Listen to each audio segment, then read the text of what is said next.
This is Guardian Radio, your station for up-to-the-minute news and intelligent, interactive, and engaging conversations.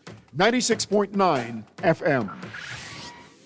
The views and opinions of the hosts and guests are their own and do not necessarily reflect the views of the management and staff of Guardian Radio. You're listening to Talking Heads with Naughty and Mary Jane. Only on Guardian Radio, 96.9 FM. Kane is in the building. Yeah! Already the show goes on all night. Till the morning we dream so long. Anybody ever wonder when they will see the sun up? Just remember when you come up, the show goes on. Talking Heads with Naughty is brought to you by Burger King, Fine Threads, John's Department Store, KFC, Naughty Johnny's, NRG Nutrition, St. Andrew's School, and Printmasters. Have you ever had the feeling that you was being had? Don't that shit that make you mad? They treat you like a slave, put chains all on your soul and put whips up on your back. They be lying through their teeth, hope you slip up off your path. I don't switch up, I just laugh, put my kicks up on they desk, unaffected by they threats, then get busy on they. See, that's how that Chi-Town made me. That's how my daddy raised me. That glittering may not be gold, don't let nobody play me.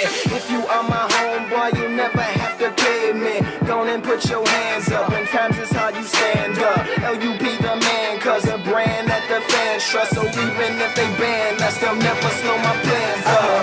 Already the show goes on all night. Till the morning we dream so long. Anybody ever wonder when they will see the sun? We're back at you on the Wednesday, January 7th edition of Talking Heads. Your boy Naughty along with MJ in your company right up until 6 p.m. Wednesday, Hump Day edition.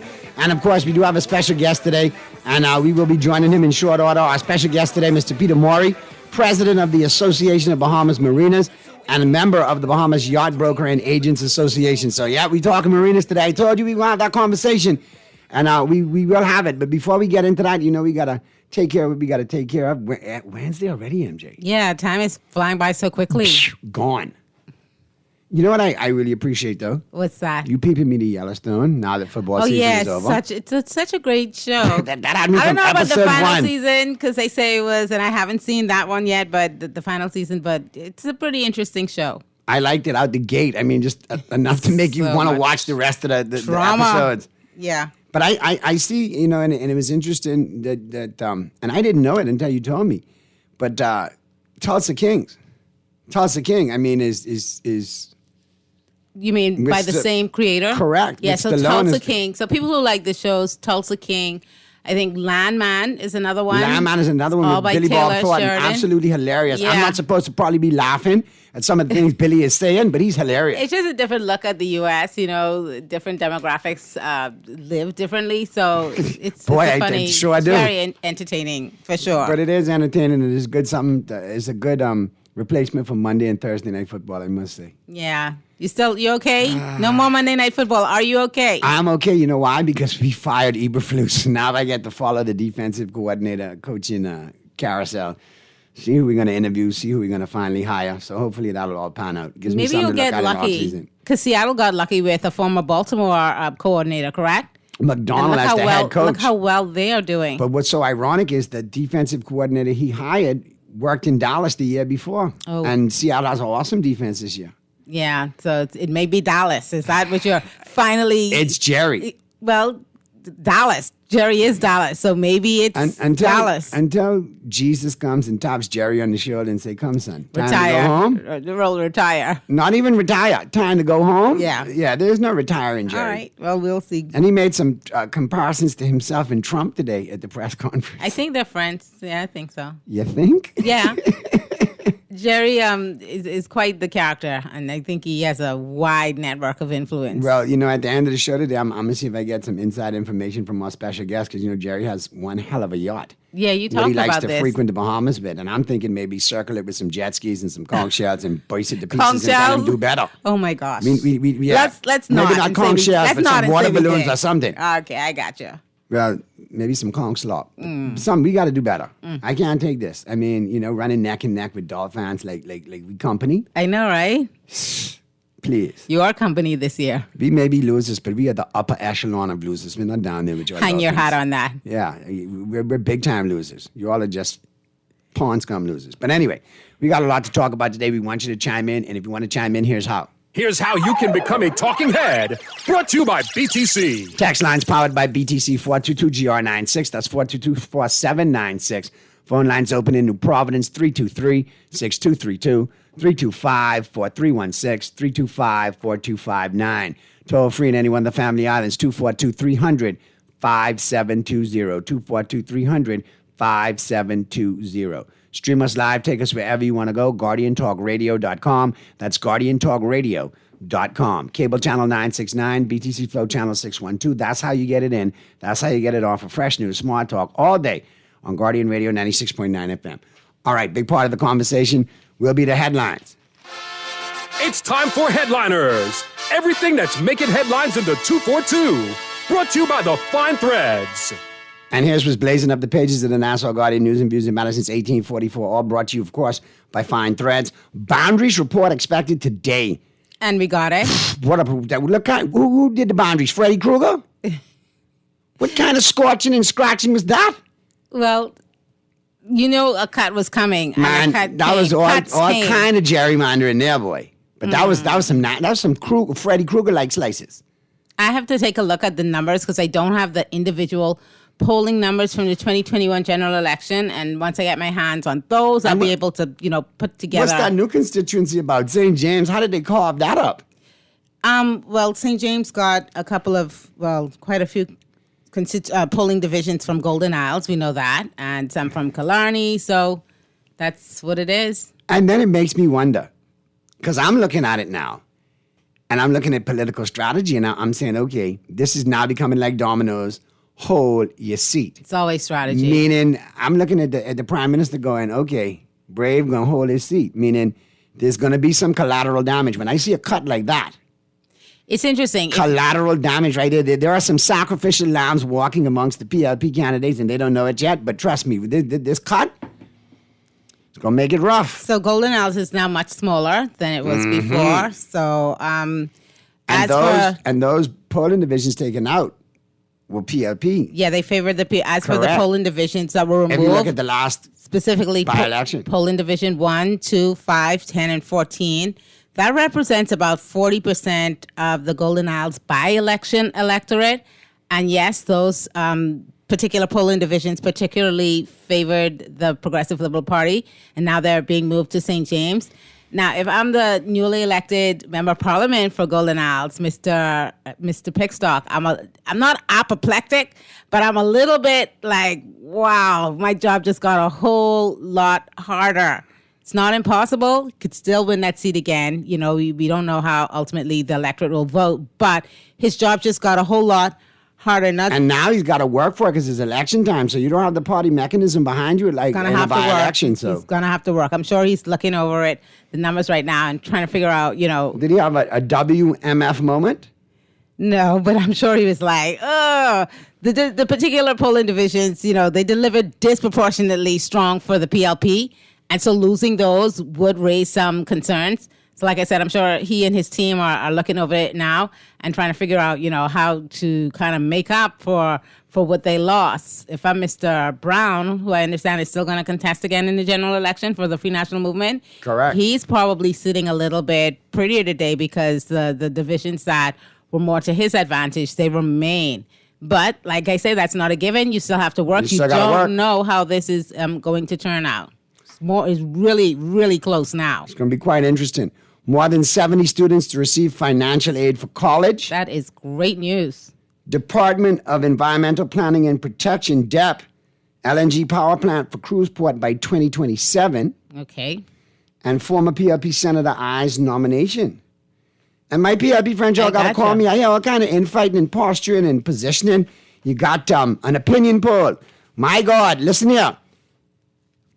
Obi Roberts, be careful of opinion polls with the PLP. You see what I mean? The last time they did an opinion poll and they switched it up. The referendum and that turned into an opinion poll. You could still get Jock and Clint could still get the Bly, even though you allegedly beat him 40 to nothing in that opinion poll. I don't know why that. I thought it was a private meeting. Why would they release those numbers 40 to nothing? I don't think they should have released those. You got a lot you got a lot of public infighting and dirty laundry being aired by the PLP and their minions all over social media. Boy. And it makes one wonder, are there the factions at war within that party?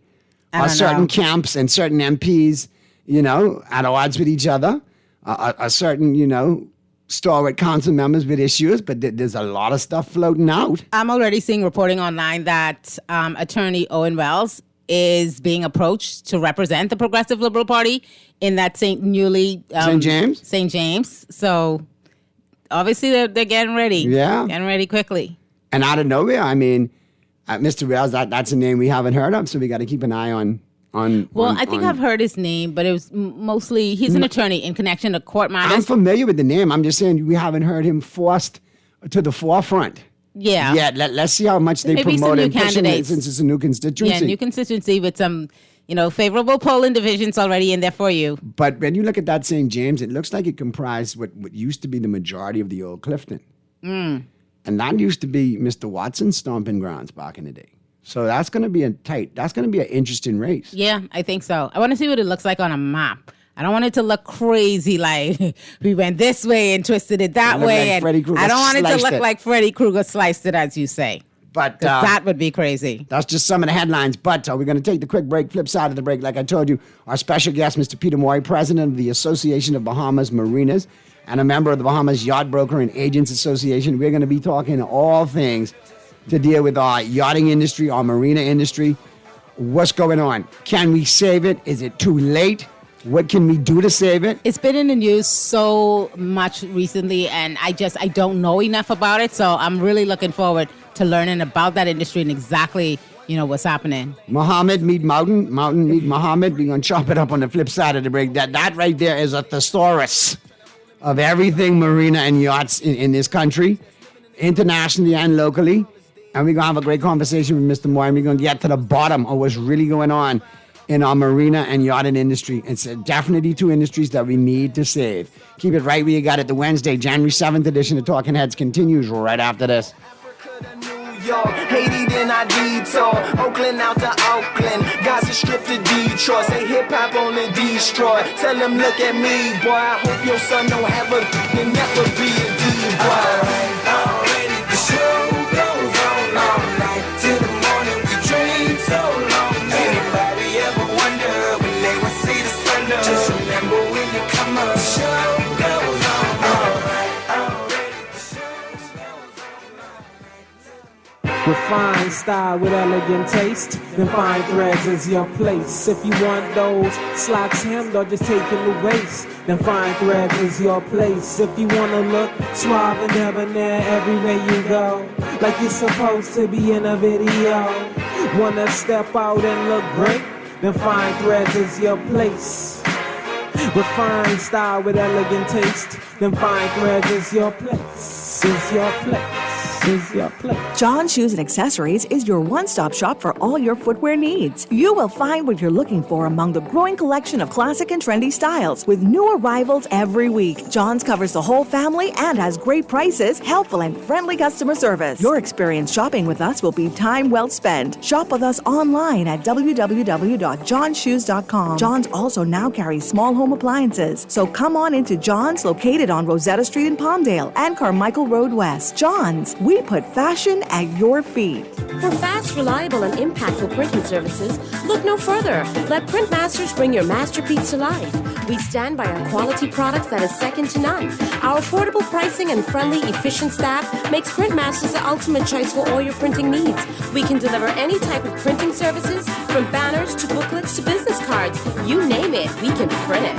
Let Printmasters bring your masterpiece to life. Located in the Nassau Guardian Building, telephone 302-2361.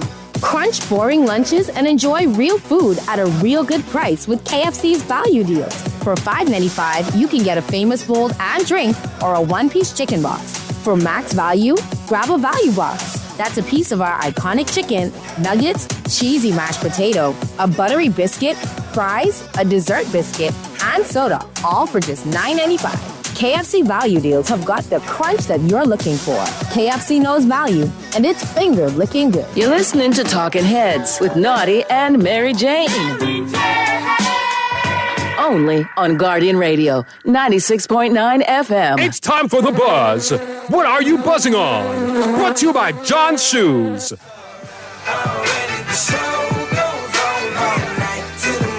We're back at you on the Wednesday, January 7th edition of Talking Heads. Your boy Naughty along with MJ and your company right up until 6 p.m. We get into the buzz, all brought to you, of course, by John's Shoes. And I'll big up to John's both locations, John's Plaza Carmichael and the flagship store in Rosetta, available for you Monday through Saturday, 9 a.m. to 6 p.m. If you want to know where I caught my New Balance, it's right there at John's. And don't forget the new location coming up. I know you all stoked about that one, MJ. The new location at West. Yeah, I love that. I'm going to love that one. I know it already. That looks very, very nice. Mm-hmm. Very high-end-ish. Very, very swanky. I like it. I know you got fun in there. All right, we've been waiting for this conversation. A lot of people, it's been one of the biggest noises in the market. And glad to have here as our special guest for the first time, but I don't want it to be for the last time. Mr. Peter Maury, president of the Association of Bahamas Marinas and a member of the Bahamas Yacht Broker and Agents Association. Peter, how are you? Welcome to Talking Heads. How you doing? I'm fine, thank you. Good to see you. I know you're busy and you got a lot going on here and internationally, but we do want to talk about what's really going on with one of our vital industries, an industry that I've looked at over the years and always said, I'm glad to see Bahamians making money in this industry. And it's the marinas and it's the yachting industry. And both of them have been affected by new tariffs, new fees, so on and so forth. A lot of people trying to figure out what's going on. We see a lot of empty marinas. And despite this administration saying marinas are full and we got, but no. If you've been around marinas, if you worked in the hospitality industry and you've been close to a marina, you know when a marina is full, you know when a marina is empty. And you know when you don't have the usual heads that you do. And obviously we've heard numerous complaints from local captains about the industry, local marinas. And obviously indirectly, it's because of fees being changed and cruising permits and so on and so forth. So where are we, Peter? Where are we today, January 7th? Is there any hope in sight of saving the industry? Because I remember you saying we lost close to 60% of the market, if I'm not mistaken, correct? Well, yeah, definitely in the out islands, they're off, close to 60%. Nassau, not so bad. Overall, probably around 40%. But last year, we saw a significant decline on charter guests, but then when the July legislation went in, it just the brokers weren't getting anything. So maybe walk us through that a little bit, Peter, specifically for listeners who may not know exactly what's happening. What changed on July 1st? If you could just explain to us what changed. Okay, so the entry process was fairly easy. Coming out of COVID, we did a tremendous job. And Click to Clear was working, correct? Correct, yes. We had two. We had a CZ Pass where you could register for charter, you could pay your fees, and the Click to Clear was to clear in. So you have two types of business here. We have the regular cruising permit, which is everybody that comes in, and probably about 20%, 25% of the boats that do actual charters. Those are the big yachts you see. They have expenses to offset, and these owners are busy. I mean, some of them, they don't go on their boat maybe once or twice a year. So the rest of the time, that boat has 12 crew on it. It has, expenses. It has to move all the time. And that's why we see right now during the winter, certainly up in the Northeast where we've all seen the weather. Right. And in Europe, in Monaco and the Med, the weather gets very bad, so the boats have to come to a temperate climate. So obviously the Bahamas and Caribbean were neck and neck. Always we were competing with them. Fortunately, after COVID, the Bahamas, and it was really the Marine Association, we opened the country because we deal with quarantine every day. And we deal with I've been doing this for 35 years.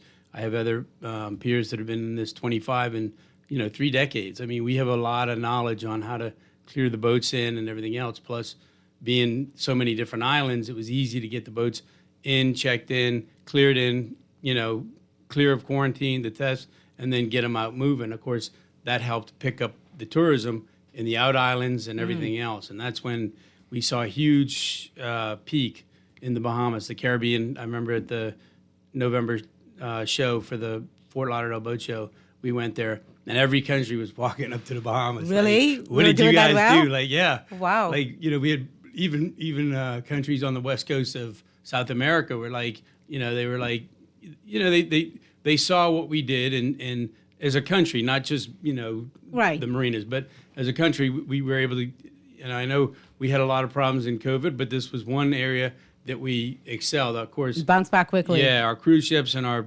commercial airlines and our hotels, that took a little longer because, basically the boat was a bubble. It would come in, it would clear. We would, taxi drivers were bringing them provisions and whatever they needed. They didn't even have to get off the boat. Everything was delivered, and we did a great job. And everybody was looking at us, in the Caribbean, going.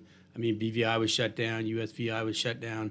A lot of Antigua, when those guys weren't even, they didn't even have stores open. We were beginning to work our way out of this, and then a lot of people looked at it and said, okay, well, this is a golden goose. We put the fees online. First year, I think we collected $5.5 million in the first year. It was such an easy process. Right. We were, and the marinas, we helped facilitate it by putting the portal up. And we said, just through a local provider that was already working for immigration, so they had familiarity with the government. And what we were doing, we would say, look, you have to pay the fees before the people get on board or anything else. So the captains had the brokers, which typically was the breakdown. The brokers would take the money, they'd keep it in escrow, and then if there was no way to pay it, sometimes we didn't get it, right? But in this case, the captains, and I'm not saying anything bad about anybody, I'm just saying this is, right. We saw this happen. Down, right? So we went, as a country, we went from getting like $1 million a year to $5 million in the first year. And we were like, whoa, like that was more than we expected, but we were busier than normal too. So, and it was easy. I mean, the captains would call the broker and say, look, pay my fee. The guests are here on the dock. I'm not leaving, or they're on the boat by then. I'm not leaving until I get the receipt. They would upload their contract. They would pay the fee, either credit card, wire, whatever, send the captain a receipt, and then he'd be like, okay, I'm leaving. So it sounds like the process is smooth coming simple. out, and it was easy. That's what I've gotten from all. We got more revenue all the quickly. yacht owners that I know. Sorry, not to cut you off, but the process was smooth. It was simple, and it's like everything else though. Like when you can click on your light bill and just pay it. I talked to somebody today that was. Can you imagine that, MJ, clicking on and paying your light bill with it actually like poof in the moment without it just being. It takes a day or two, but it but happens, it takes the pain out of it, right? Right. I was talking to someone today. She was going down to the court to go pay a traffic fine.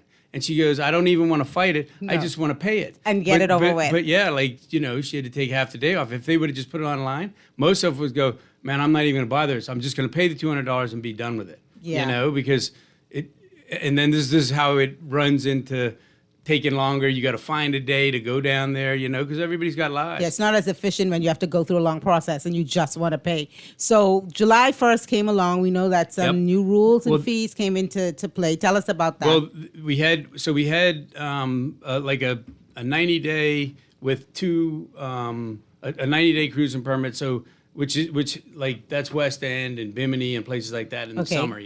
Like people will get the 90-day cruising permit and then they may not come back till Christmas. So rather than pay for the whole year, they'll get the 90-day, do 2 trips, July 4th and Labor Day, take the kids over there, but you have a lot of boats doing that. So that was very affordable, right? Then, and then we had the year-long, which was, I think you got 1 entry in 90 days. Okay. So then we changed that to, though the fees went up, that was the year before. So the fees went up and everybody went, whoa, okay. And then at that point, on the charter side, they had to file for VAT, which I didn't even understand it. But these boats, they're coming here for the winter, right? There's 3, 4, maybe 5 months they're here, and then they go back to the Med or, Block Island, wherever they go, Rhode Island. In the summer, that's where these wealthy people play, right? So they were like, well, now we have to register for VAT. So then when they're not here, as businesses, we're used to it, right? We register for VAT and then you file every quarter. So, so when they weren't here, they still have to file, otherwise you're penalized. They still have to file even though they weren't in the jurisdiction. Zero. Yeah. Oh, that's interesting. So it became very complicated. But I'll tell you, I was actually in Monaco at a show there, and I found out from an owner. I said, "Look, it's not that bad. You can get a local agent. He'll file the VAT for you. When you're not here, you don't pay it. It's yeah. It could be simple. Yeah, I've used the site myself. It's really not that hard." And he goes, "It has nothing to do with that." He goes, "In my own, whereabouts in businesses, I can't.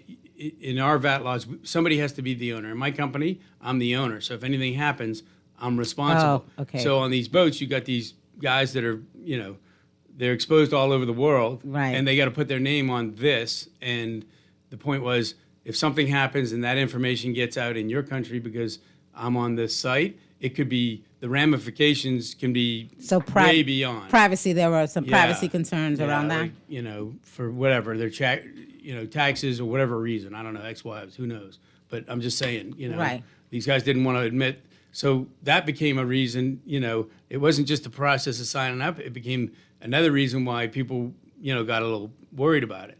And then this year, in July 1st, they changed the 10% and the 4% to a flat 14%. That you now have to. And that's when we saw the free fall, really, in July, correct? Yeah, in July, because from the cruising permit, obviously the 14% that they pay now on the charter, and by the way, in the Caribbean it's zero. So they, in many countries, I mean, they pay anchorage fees and other things and fees to enter the country, but on the actual charter, the people that are on board don't pay that fee, so they don't pay 14% more. So if it's a $10 charter in the Bahamas and a $10 charter in the Caribbean, it's actually $11.40 here. Right. So it goes up 10% or 14%. Yeah, and we know it ain't $10. It'll be and a lot people more. want to. They want to. Yeah, exactly. We have charters that come into this country that are $500,000. Let me ask you, which type of boaters were more affected when the fees went up? Were they the cruisers, sport fishing? I think yachts? For the most part, it was the smaller boats. The smaller because boats. now typically the guy that would get a 90-day cruising permit and go to the West End or go to Bimini or go up to the Abacos, which are close. Now you have to on pay the for weekend. a year. Yeah, they have to pay for the whole year. So there's no more, you get 2 entries or anything like that. But it got very more complicated because in the House of Assembly, they said, well, if you're staying in a marina, you don't pay the anchorage fees. So July 1st, the anchorage fees were on there. There was no way to deselect it. So people would be in the marina and be like, look, I'm paying $800. Right. And I'm not supposed to. Because they were bundled, right? The fees were bundled. Well, they had the fee, they had them listed out, like Right. fishing, the cruising permit, the fishing, the anchorage fee, and you're like, well, I'm not going to fish. It's like, too bad, you have to pay for it. I'm not going to anchor, I'm staying in the marina for the weekend. Right. Which is most of those boats, right? All of those boats go to Bimini. They all rent a hotel room or an Airbnb or whatever they do. And certainly Abaco, we know they rent houses. But so they're not going to be on the boat. They're going to be they got to leave their boat at a dock. They're not going to be at anchor, So the boat will be tied up in the marina. They'll be in the house and spending money in the town. So now it's like, well, too bad, you got to pay this anyway. Right. And that's what outraged people. And I feel the same way. It'd be like if I had an all you can eat buffet at my restaurant, right? And you come in $25, and on the way out I go, oh, by the way, you owe me $50. For what? For all the food you ate. Well, say what? Right. You said all I could eat. Right. This is so people begin to lose confidence or trust in the whole process. But what kind of confuses me? The parliamentary secretary for the Bahamas Ministry of Tourism, Investments and Aviation, Mr. John Pinder, he was an active participant in the Monaco boat shows on our dime. And I'm surprised that in 2024, knowing full well that in July of 2025, these fees and taxes could have been changed, he would have probably taken the opportunity to mention that ahead of time and been proactive rather than reactive. I saw the interview. There was a lot of promotion of the Bahamas and where you could go, but there was no details on the impending change. Right. And I think how did the boaters feel? Did they feel like the fees went up dramatically, like without sufficient lead time? Yes, and that's all that's what we asked for. Like, give us a moment. let us like digest this and talk about this because, as you know, I've been doing this for 35 years and I have other peers. I mean, these are careers for us. We're professionals. I heard somebody sent me a clip and it was, they're like, oh, it's just these little, like little people and, whatever they were saying. But, and I'm like, hold on a second. Like, we run, they're small businesses. I mean, we don't qualify as a resort or a mega resort or even a cruise ship, We're not that big, but we're made up of all Bahamian businesses. I mean, and then, of course, people talk about the ownership, which is total baloney. There's 13 marinas in Nassau Harbor. 11 of them are owned by Bahamians. Oh, okay. So it's not like what people are telling you. And then those of us that work in those marinas, I mean, the ladies that work for me, they have careers. I mean, they have families and kids, and it's not just, some dock boy walking down the dock, but even then, even my guys, they have to have an STCW. I mean, they're trained. This is not, this industry is, maritime is so much different than people understand. It's not just a business where anybody walks in and you can be doing this. Before the fees were increased, what kind of consultation took place between your industry and the government? Well, we were told, I think probably 2 weeks before, that it was going to be rolled out. And we said, of course, we saw some of the things that were being added. And we're like, well, hold on a second. Like at that point, we should have gone through the click to clear and go, let us use it, which is what happened when they rolled out the click to clear the first time. We actually used it. We did have some complaints. We're like, 420 questions? Come on, that's ridiculous. I mean, we got people coming in on their boat to go on vacation, like a 420 questions? That's a lot of questions. Yeah, for some That's a lot of questions. Yeah, that's a lot. And then you're not able to save the profile, so then you have to every time you have to every start time you again. come in, you start over again. Oh wow! Like if you on a 50-meter yacht, you got to put in a lot of information, and it drives people crazy. Like 4 hours. That's a lot of time and this to get this that was done. my challenge. I said, well, why don't? Because we all did it, and then we said, look, can we like there's a whole immigration section in there. We're like, can we just back immigration into this module, and then they can get all their information, and it's all electronic. Right. Well, they don't need that. And I'm like, yeah, but they do. They're still handing out these cards. If you're filling out this one form and you make it a permanent profile, then right. it makes it very, then on I file, go, easier.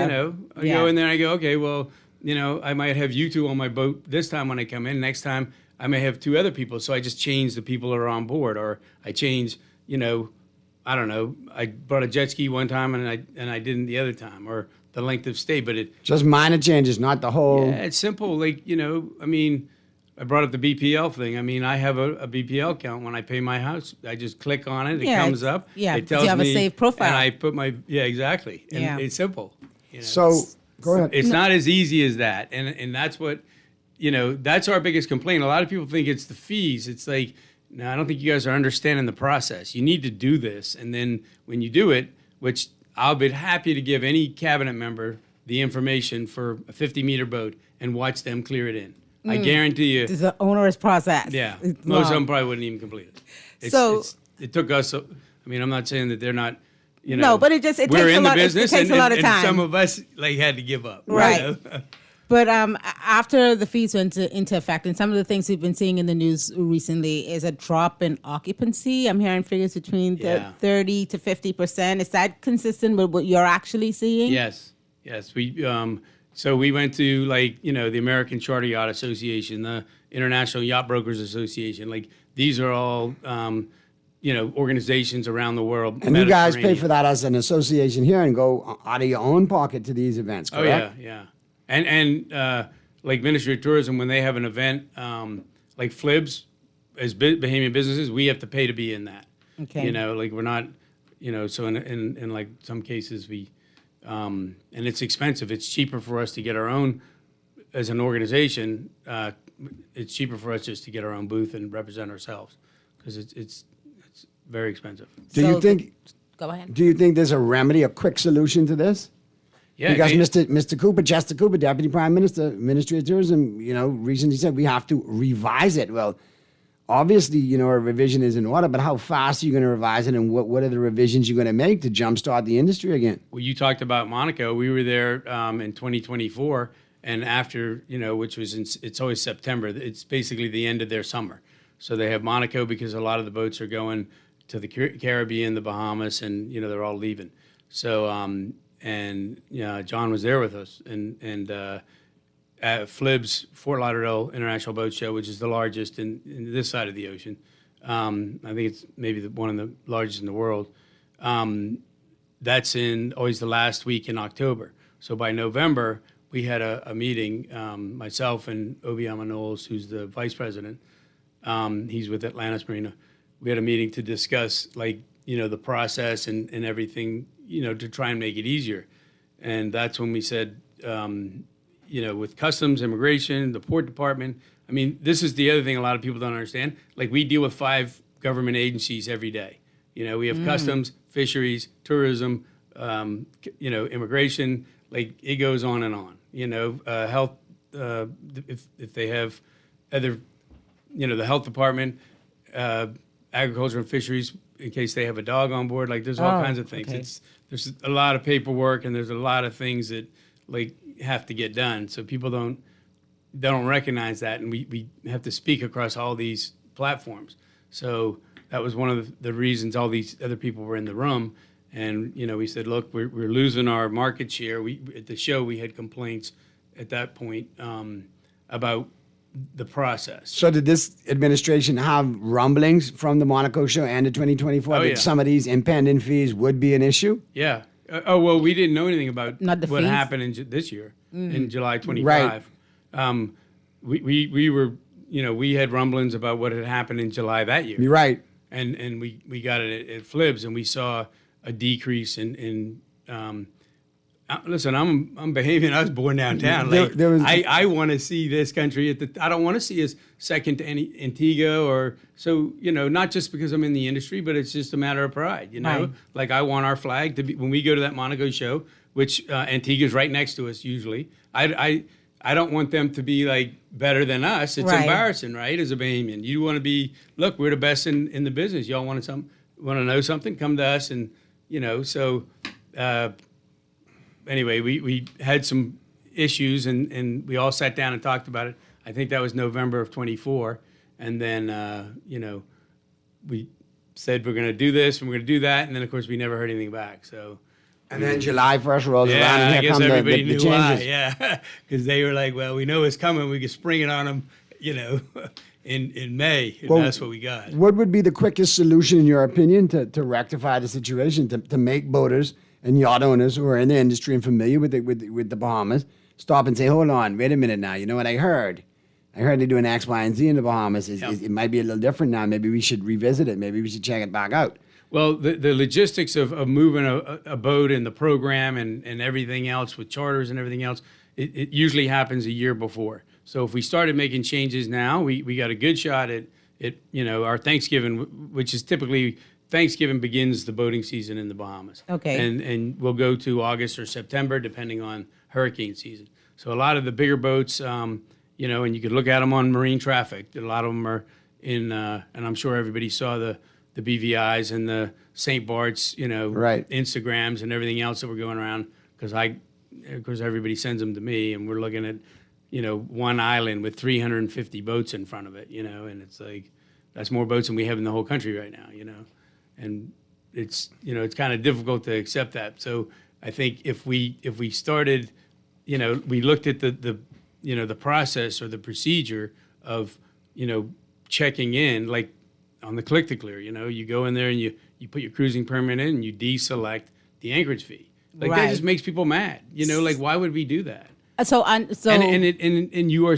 I mean, this was passed in the House of Assembly. They said you can pick either or; it won't be both. Oh, but it's bundled anyway. Yeah, but on the Click to Clear platform, you can't not select it. Right. So that means that it's in there, and you're going to have to pay it because it's going to be included. So let me ask you: is that one possible solution? Unbundling all of these fees the way they have them bundled right now? I think we look at the demographics of what people spend. Right. We have to go. Okay, this guy.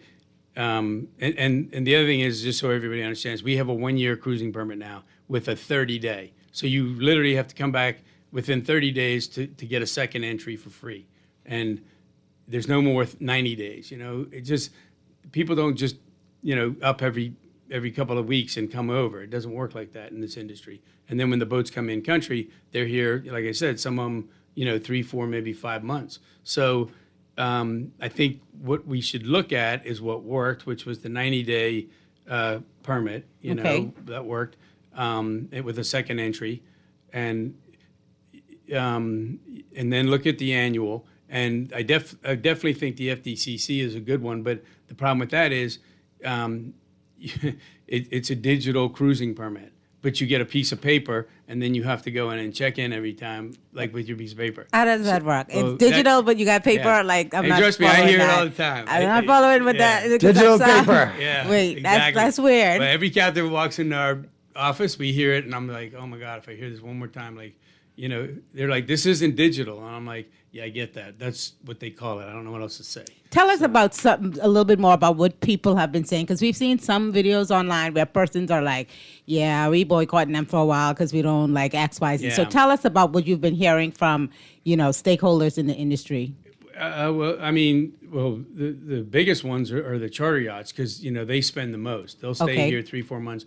And, in the meeting that we had Ministry of Tourism, we're probably, $130 million in investment or revenue in our GDP, but the overall is more like 500. So the marinas are a very small part. We're like 25% of what the country makes off of it. It's all the grocery stores, the fuel docks, the taxi drivers. That's what I was going to ask the you. mechanics, like those are the people. There's almost like a sub community around the marinas Yes. to take care of the yachts, Oh, correct? yeah. Because I know some friends that I actually went to school with that had companies that would go and shop for the yachts and get them all what they needed. The high end, they'd go to the gourmet markets and get them the specific cheese, the specialty meats, Right. the high end, cuts. So I knew that people would make money off of it. There were also folks that came on and did maintenance and cleaning and repair work, correct? Mm-hmm.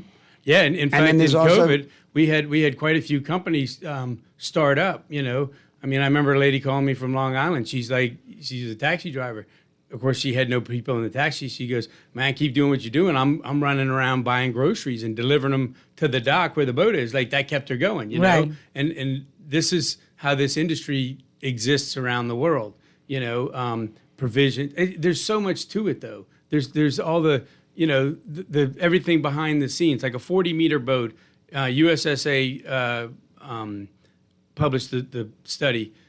A 40-meter boat, which is 120 feet, has 41 people working for it, like 41 at all the time, right? Mm-hmm. There's only 10 people on the boat, so there's 31 people in the community that are getting groceries and doing clothes and washing boats and the marina guys and dropping off ice, and then there's the whole other side of it, which is the regulation side. So then you have the flagging, right? Surveyors, flag agents, insurance companies, and in a lot of cases, these boats have offshore businesses because of the wealth of the and exposure that the owners could have from a liability. So they'll have offshore businesses. So then you get into all of the legal, ramifications, the lawyers and these companies. And, like if you look at Cayman, you look at Jamaica, they have all of these companies are registered and they all fly their flag, but they're in the Bahamas, because it's a flag of convenience. So if we were to do the same, we could literally create the same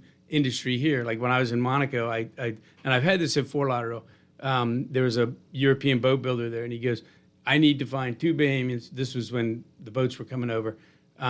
We want to bring them to the factory, train them, put them in the Bahamas, and have them work on our boats, but as their own business, right? So it empowers people to have their own small businesses. Reason being, everybody goes, well, why would you do that? Well, they just sold this client a $20 million boat, and they want to go to the Bahamas for the winter, right? If something happens to that, and that guy, calls you up and says, look, my boat's broken, and you're off, and, a lot of boats are built in Holland and places like that.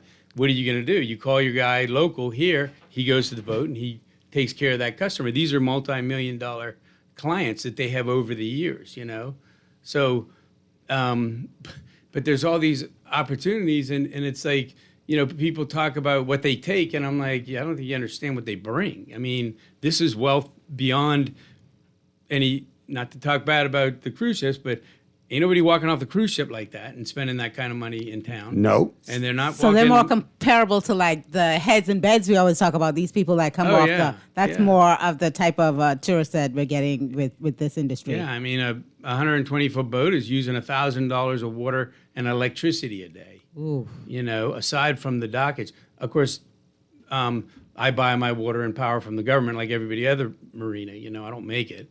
So I got to pay them for it. So that, you know, there's constant consumption. Then you got crew on board. They're eating every day. And then they get a break at 4 o'clock or 5 o'clock whenever they knock off. They want to go down to, you know, over to Potter's Key and catch a conch salad and a beer. You know, like, this is how this works. And they're spanning throughout the community. Yep, and this is the damage to me.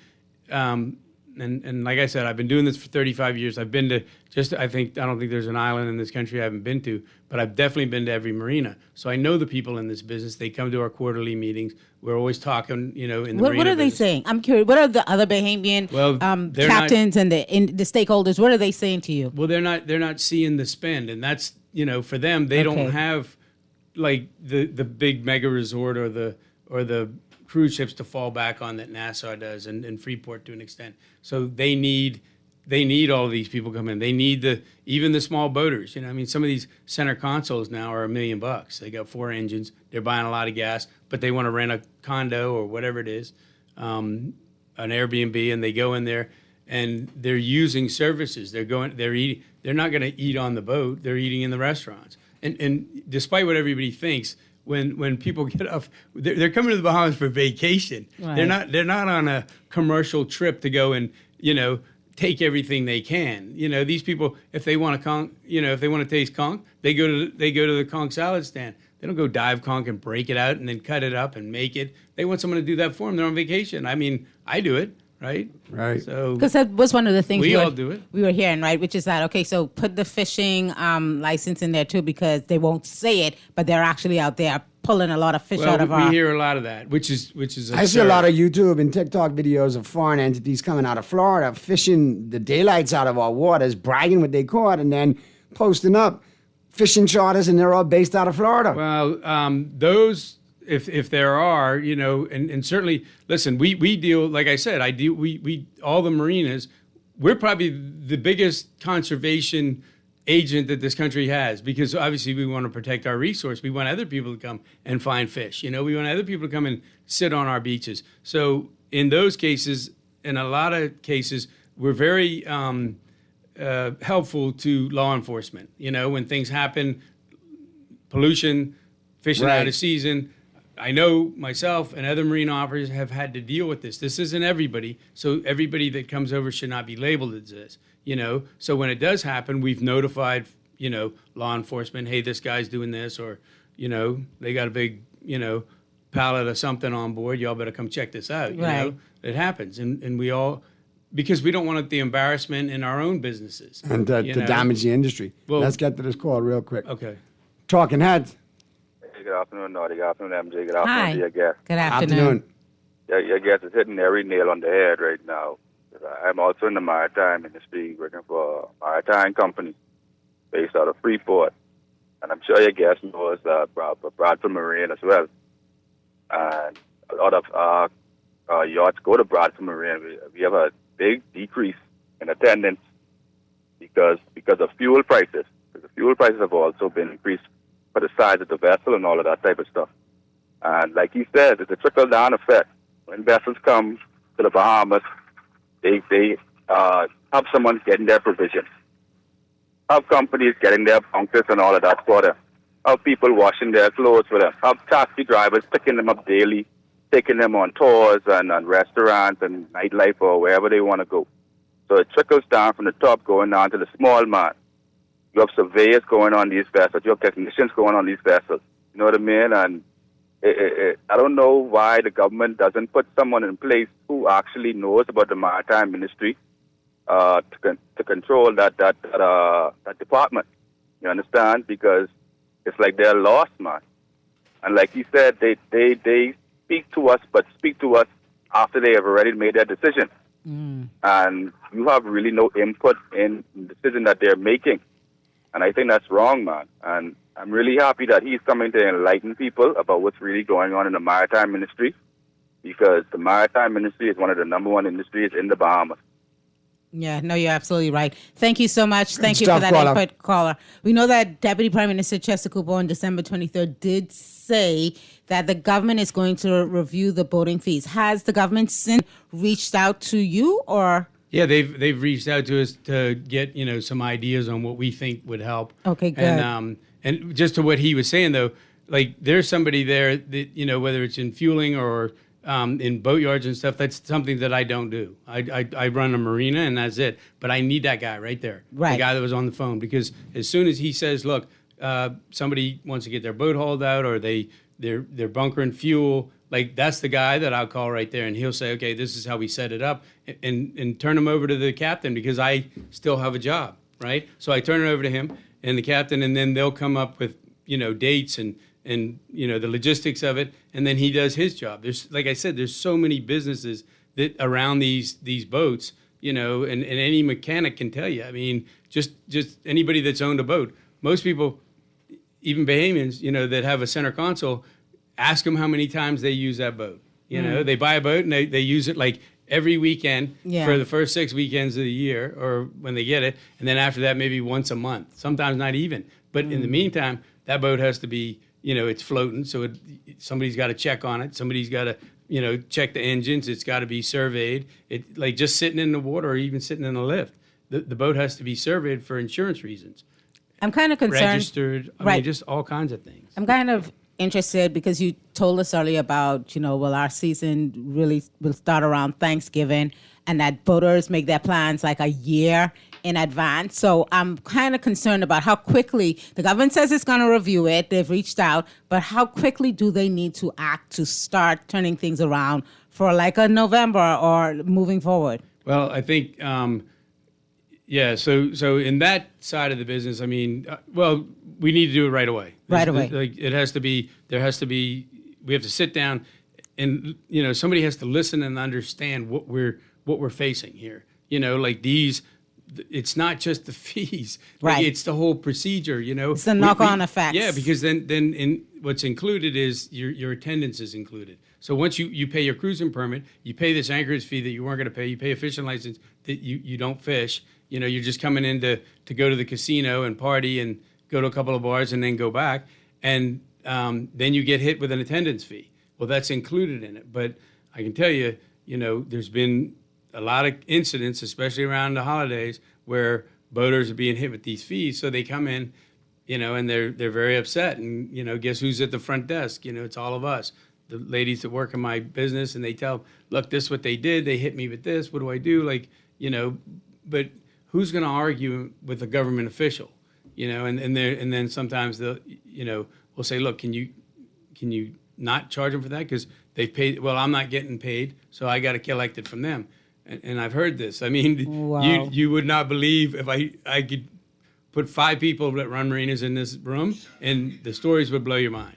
But Wow. anyway, the and then there's a pilotage fee. Like it's the nickel and diming. Like it just obviously the clearance was one thing. When it was simple, they paid it. They came in, whatever it was. It was $500. Okay, I'm going to pay it. The pain is over. I did it online. Right. Now I'm going to go have And my it's done. holiday. Yeah. Right. But then it kind of okay. I paid it. But to keep driving it in there, like, oh, you got to pay this fee. Now you got to pay this. Oh, by the way, you got to pay our attendance fee, and you got to pay a pilotage fee. And it's like, and at that point, people are just like, man, this doesn't even make sense. It feels onerous. Let's get to the phone lines. Talking Heads.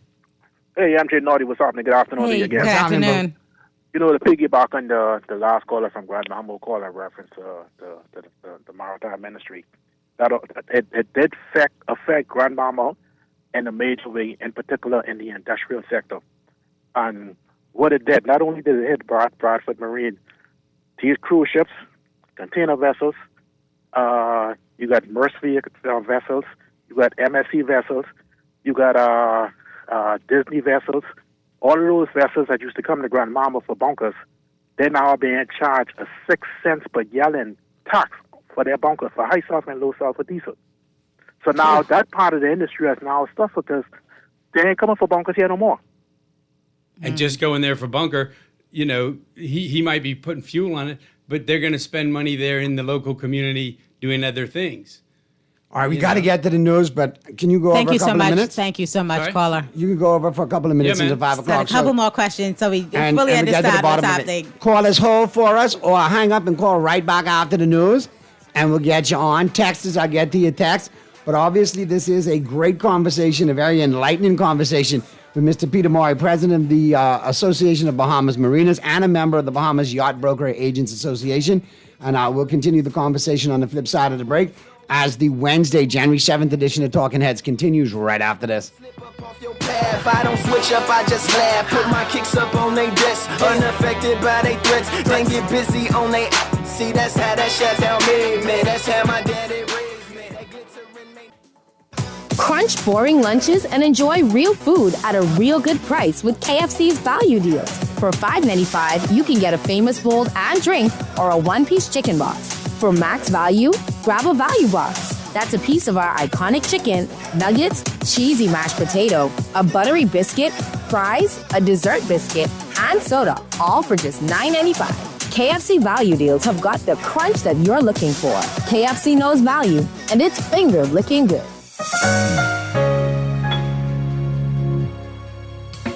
Struggling to find your financial rhythm? Make that move to Fidelity and let us help you orchestrate your financial goals into perfect harmony with free financial coaching sessions. Make that move today. Call 356-7764. Fidelity, we're good for you. Looking for a school that's international, proudly Bahamian, and truly invested in your child's future?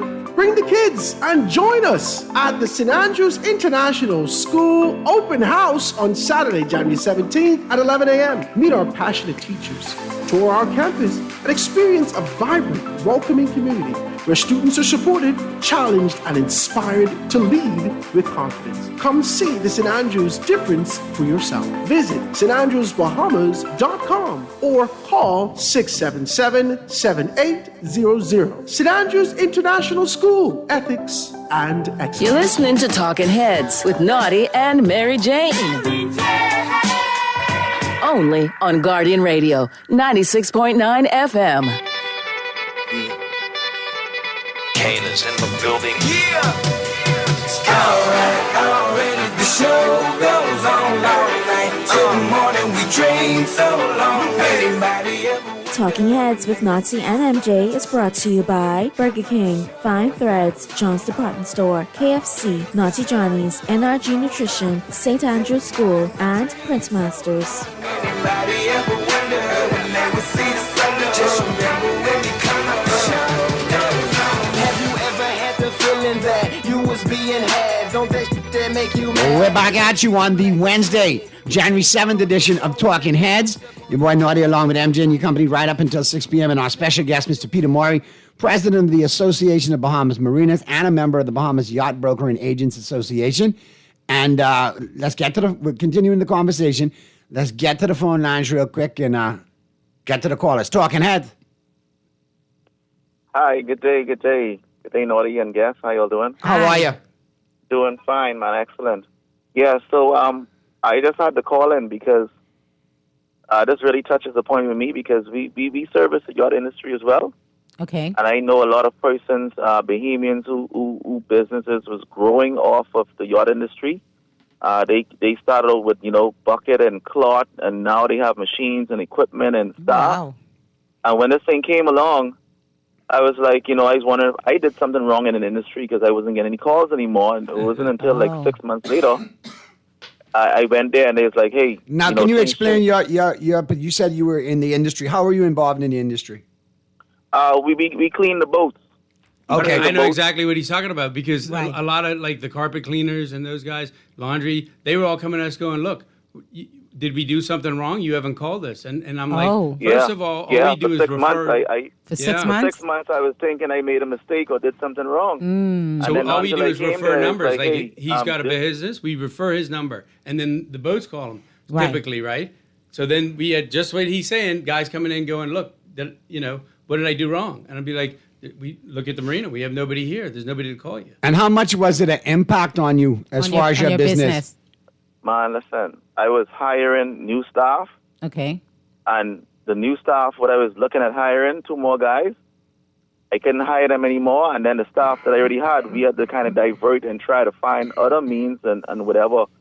And I felt really bad for a young lady because she bought all kind of washing machines to service the boats and wash the the towels and stuff. And she hired staff and she got a building and everything. And the future was looking bright for her. Mm-hmm. And then when I look, she had to sell off some things and lay off staff. I mean, thank God I didn't invest that much at that given time.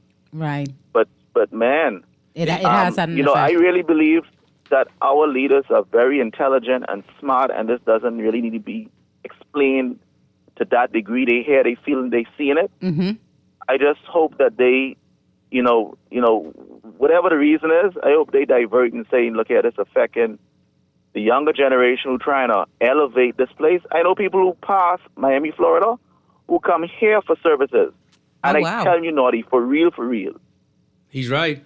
They I know pass for Miami, a fact. Florida, where they could get the services and come here because Bahamians are willing and able and professional to that degree where they pass Miami and call here and say, hey, we on the way over there. We want your services. We leave in Miami. You coming here for your services. So To his point, we have reservations. When people book a reservation, and they'll be like, "Hey, I need to line up this guy to come to the boat to do this or Right. do that." Yeah, they set it up. Yeah. They come in here And for Naughty, that. I can give you a little hint that this is an authentic caller. You would call my business one time and you made the chicken joke, but the chickens, don't say my business guy. Oh, Jesus, that's you. You got notified. Yes, boy.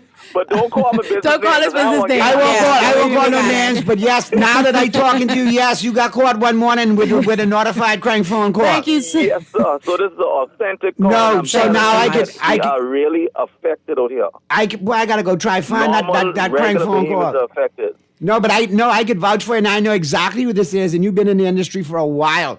So I Yes, really sir. hope that they do what they need to do as far as this current administration goes to revitalize this industry and bounce it back, because you guys did a great job, but it's also a great way for young Bahamian entrepreneurs to make a living. Most definitely. And one final point I want to make,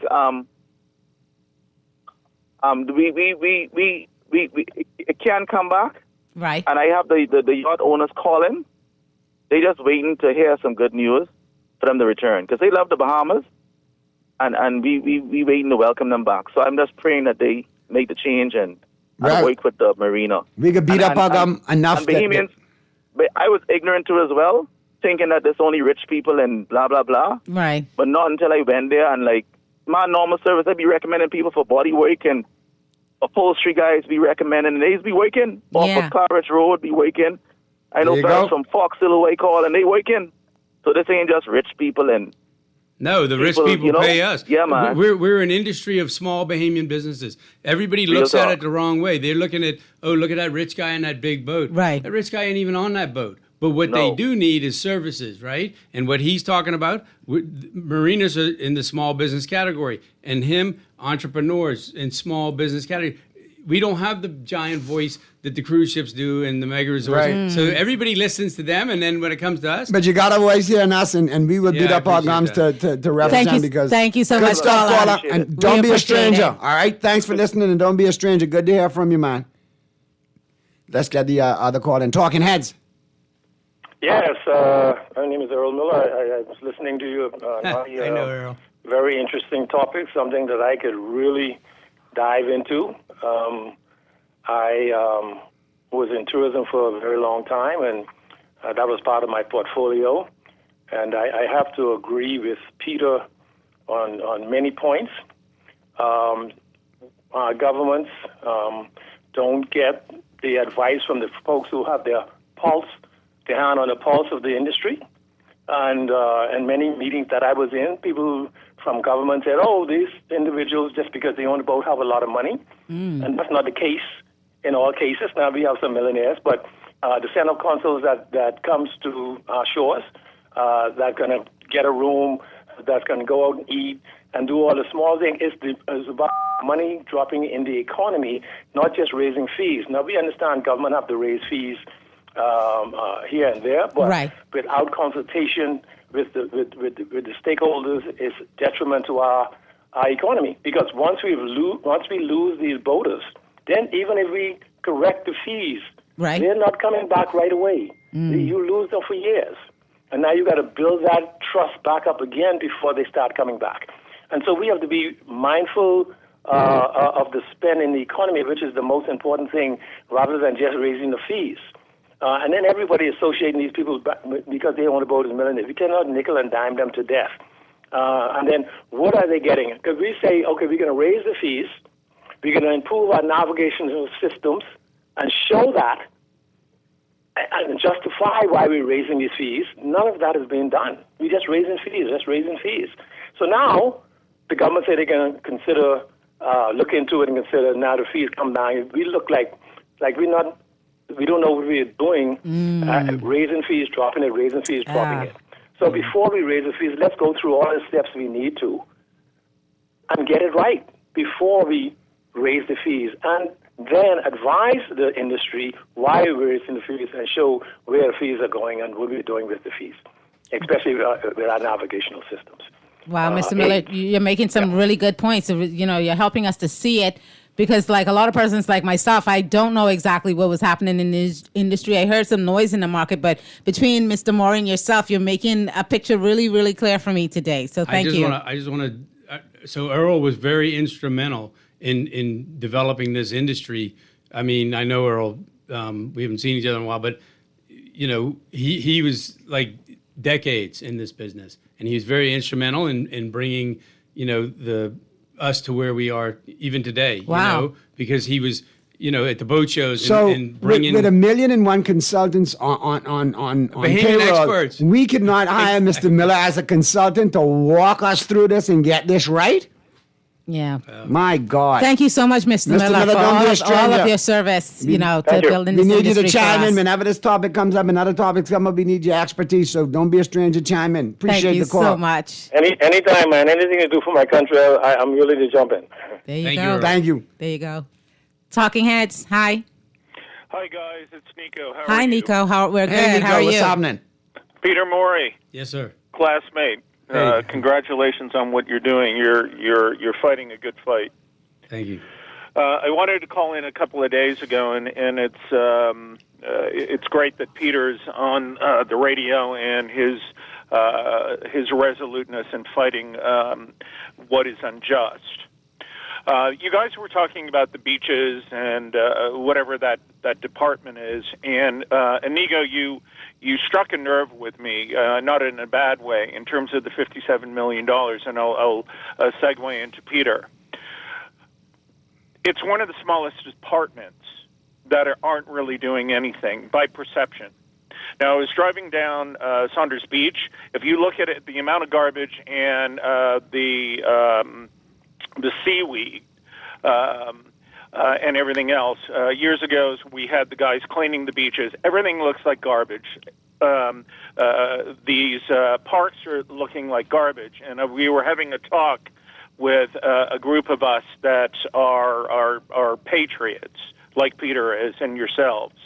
And one of the comments, I won't say who it is, it could have been me, it could have been anybody else, but long and the short of it is, the beaches and parks gentleman and his group was, the analogy was, this is what the government looks like by virtue of how this is being taken care of and the perception of all this money being used that we don't know anything about. At the same time, there's an attack on our boating industry, which is a lifeline. And the question that has to be asked, and Peter knows he's asking this question, why is this happening? And for people to get on barges, put their boats on barges to go to Panama or all the other fishing destinations. What it's pointing to is that this is something more sinister than just bringing in monies. This is the perception. And Peter is got his finger on the pulse. He knows what's going on. But what is going on is beyond reproach. And the Bahamian people have to understand what is going on. And Inigo, yesterday, your reprimand of that gentleman that called in that was making ignorant comments, that has to be folded into the equation. And this is what we're dealing with. Until such time as you can understand how delicate our lives are here, that the ignorami and keeping the education system at the minimum standard and the like, what it points to is control. But always understand control is an illusion. You guys keep fighting. Thank you so much, Nico. Good stuff, Nico. I appreciate your contributions, man. As always, regards to the family. Let's get to the other calls. Talking Heads. Hey, Naughty, what's going on, brother? Hey, what's going on? Buddy, you and MJ, you're all fighting a serious fight on behalf of we the Bahamian people. And so, again, hats off to y'all, especially on this voting issue. Thank you. At the close of last year, hello? Go ahead. At the close of last year, Naughty, as a community advocate, I was able to go into our family islands in particular with concern from residents to try and determine what's going on in our boating industry, why most of their ports or marinas are just dry and empty. I want to use for the example of your previous caller, Nico, who hung up just now, said there seems to be something more sinister. And I want to bring to the Bahamian people's attention. The yachting industry have said there's been no consultation. They only see the increase in fees and what's going on. But remember that moorings deal that happened in the Prime Minister's office with the Prime Minister of our country saying he had no idea what happened. The conflict of interest in that, because those folks that actually signed that contract worked in the OPM's office, and we still don't know if those buoys and those moorings have continued. They said it was going to cease and desist, but I keep getting photographs from the family islands with moorings out there with barcodes and so on and so forth. I will tell the Bahamian people those moorings are still in the water, whether or not the administration of it in terms of the business aspect of it is still ongoing. They are still placed in our waters today, right this very moment. And then I look at stuff like that. If they could say it's going to pause and it doesn't and it continues, then I wonder about the $183 million in road works that was supposed to be paused for Grand Bahama. If that's going to go down. The point that I want to make, if stuff like that can happen in one of our most lucrative industries, that was the lifeline of many of our family island communities. That's right. And nothing is said until these people start to say, man, what in the world is going on? Something more than sinister is clearly happening.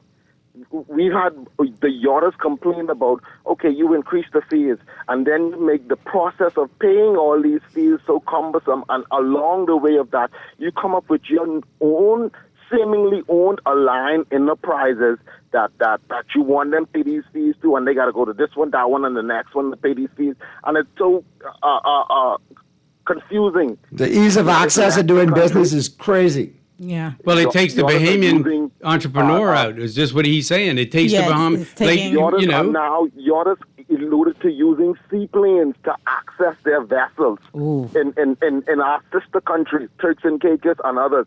We don't even have the infrastructure in place to fuel or accommodate seaplanes, and it's seemingly because it's not going to their chain of command of who they want to be involved in it. How ironic is that? We can't service seaplanes, and Chalks was one of the most popular airlines in this country for years between Florida and the Bahamas.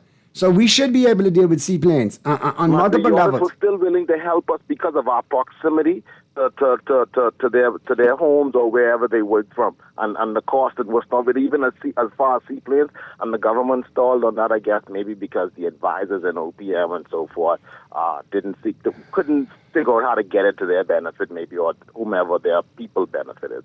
That's what I see going on here, and we destroyed many of our family island communities and their lifeline with this foolishness. Thank you so much. Thank you so much, caller. I think we did hint to this earlier, Peter, but has this disproportionately affected the family islands? Oh, yeah. Yeah? Yeah, like it's double in the Remember, like I said, there's no cruise industry and there's no mega resorts in these family islands. Yeah, that's right.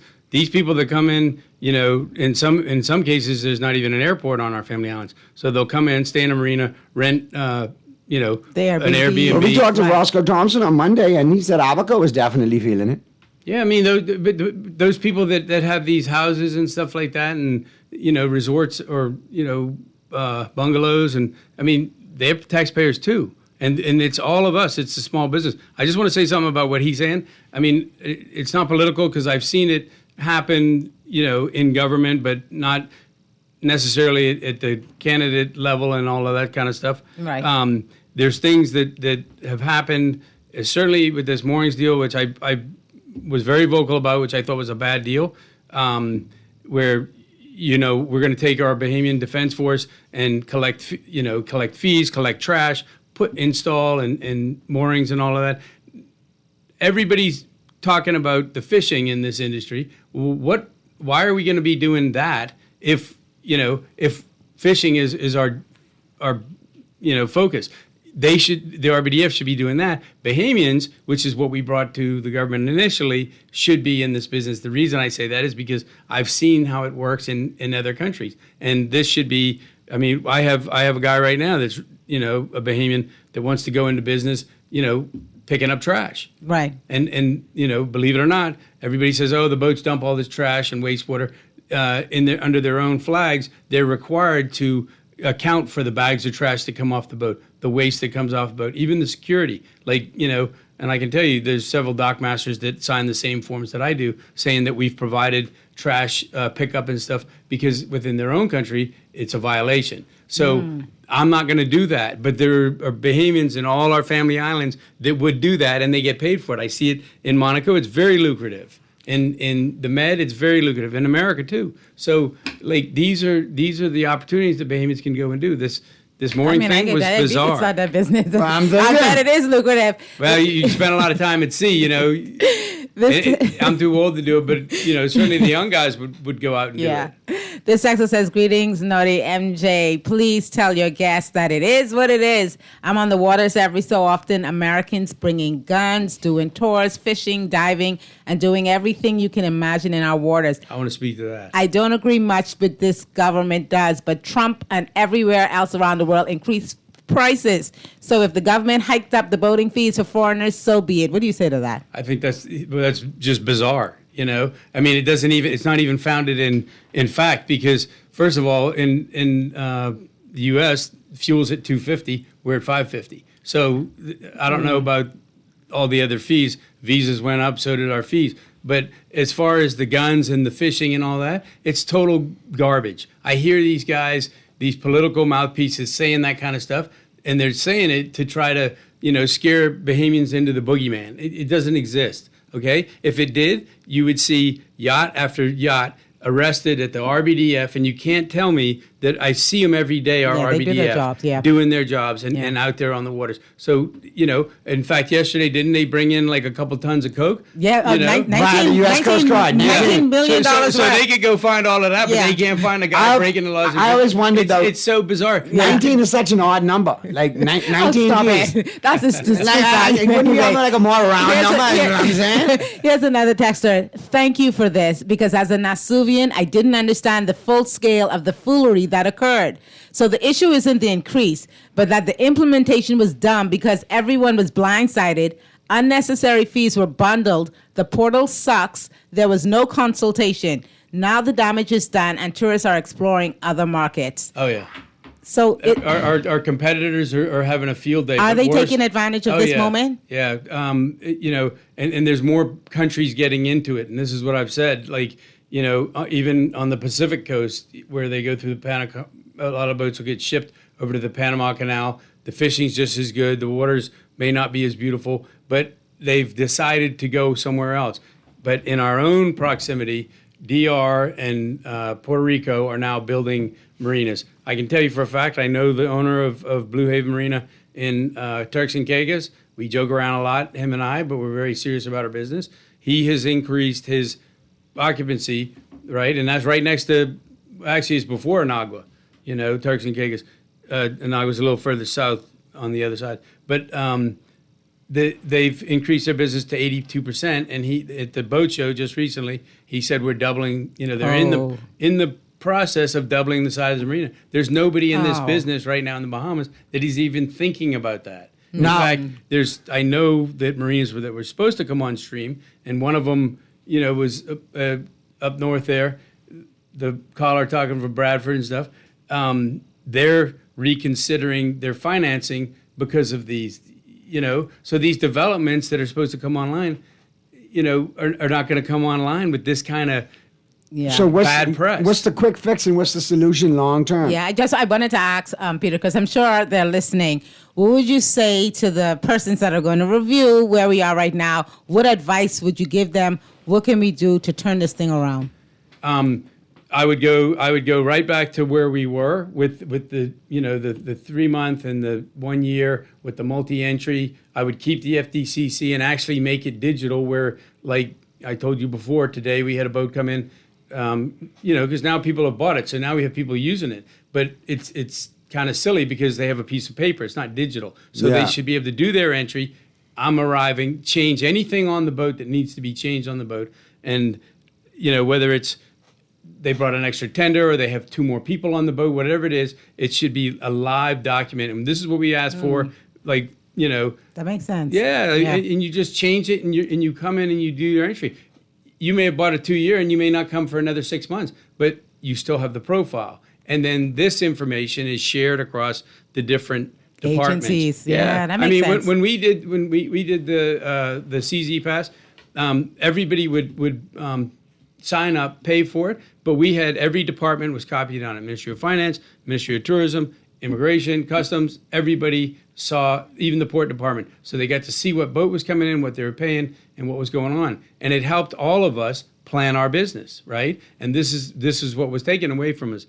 I told you we raised $5 million.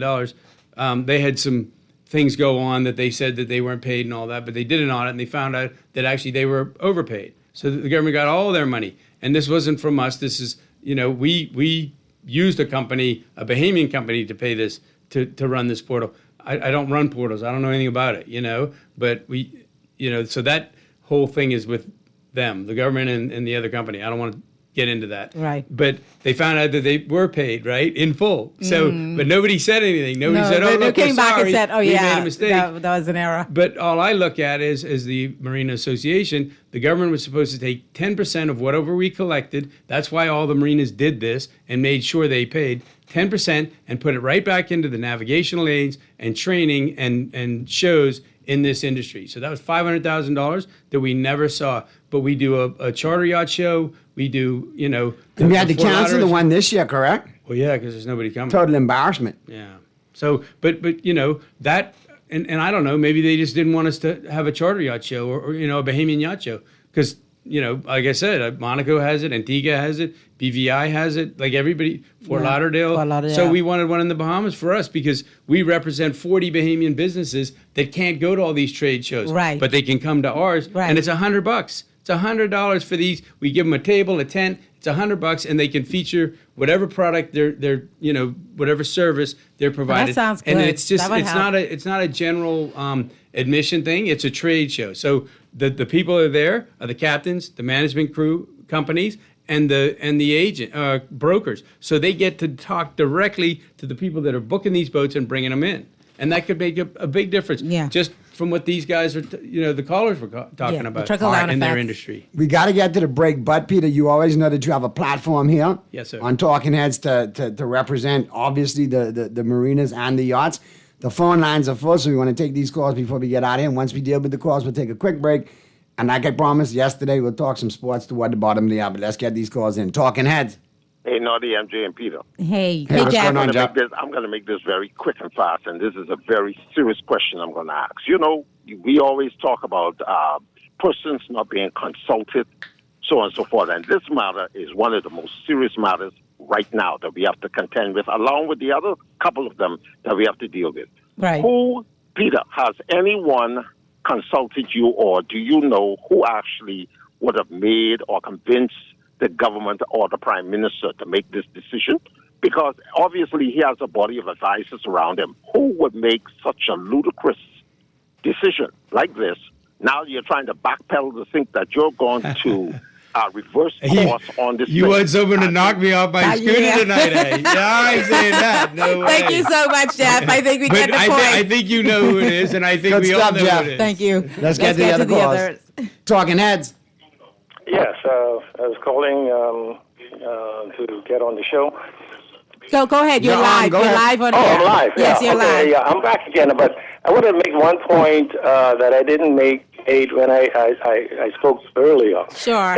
It's a numbers game. It's always a numbers game here. Yeah. And if all the people listening to this show today, if they get their calculators out and think about the job creation this industry creates, it's like this. That boater that comes in, rent a room, just think about it. Rent a room, average of $259, they stay an average of 3 nights. You can take that number. They spend about $200 on food. You can take that number. They pay their $150 fee. They rent taxis. They go on tours. They go in the casinos. Their wives go shopping and to the spa. And you take those numbers and add it up versus just the $150 or the $200 our government want to charge them for coming in. The drop in the economy outweighs that little bit of fee that we are collecting. Now, we can't get no money from those individuals if they're not here. That's right. Nothing from you nothing. You can't even get the entry fee.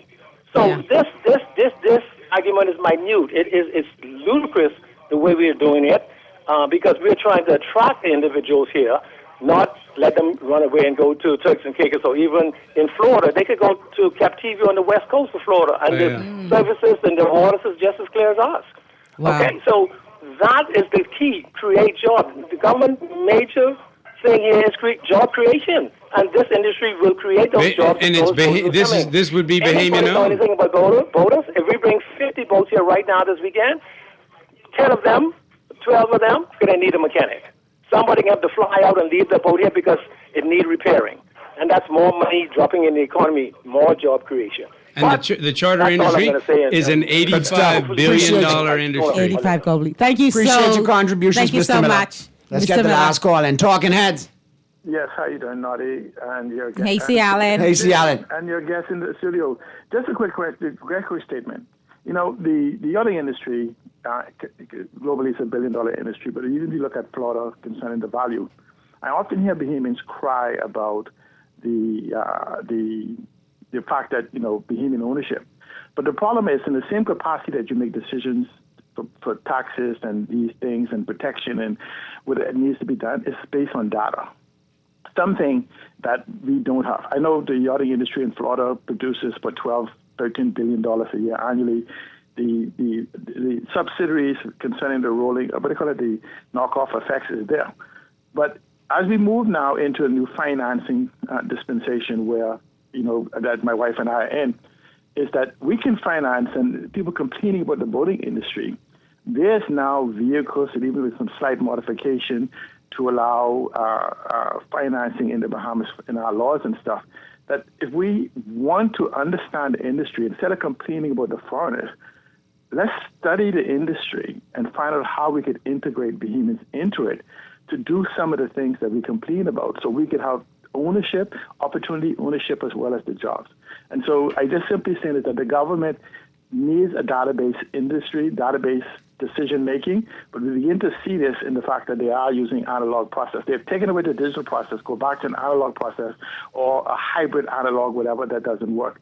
And so I think now that this has come up, we can move this conversation to both an opportunity and ownership environment, and don't let's go back to where we were. Let's move forward. I want to say good stuff, Seattle. Appreciate you. We got to get to the break. Go ahead, Peter. To what he said, there's all these other industries around it that people don't even think about, like, you know, the high level, like white collar jobs and stuff, like financing and stuff. I know people that have their boats flagged in Jamaica and financed in Jamaica through their financial institutions. We could do that. There's, you know, here, but it's just the jobs that goes through my head. It's just so extensive and so many things that, you know, I feel Bahamians it's being taken away from us. Listen, I'm almost 60. I tell everybody, I'm soon going to be out of this, but I'd like to see the industry continue. Just like, Earl's still talking about, like we watch this thing grow. Right. And Bahamians come into this that like we are professionals in this industry. I'm telling you, there's,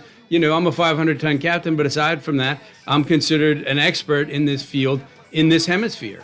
I was flown to other countries to go and consult on, and I could fill this room with other Bahamians that run 50-meter yachts, engineers. Fill the room when you sit down with the DPM and all of them, and make sure it's overloaded, because we have to save this industry. I'm hoping you guys got a call very soon, because like we say, time is of the essence in this. We have a reputation we're trying to protect, so hopefully they do reach out to you and other experts, and then we get this thing back on the proper track. Yeah. I appreciate it. And like I said, you have a platform here. Thank you so much, We Peter. definitely look to have you back and get us some updates and see where it's going. And obviously, let's hammer home a solution so the industry is not lost and Bahamians can benefit like they used to benefit, and even more moving forward. So we get the best place in the world. Everybody wants to be here. Beautiful. But when we, for this industry, this time of the year, this is where everybody wants to be. But when we scare them away from here, then they settle for second best. We're still the best. Yeah, we got to give them a hug and bring them back. It's not just the fees. The process is onerous. There's a lot that needs to be corrected. So hopefully and they that get ties in with that I word, incompetence. They start correcting that. All right. Thank you so much, Peter. Thank you We very do much. appreciate the time today. You guys are listening to Talking Heads on Guardian Radio 96.9 FM. We're going to take a quick break. We'll be right back.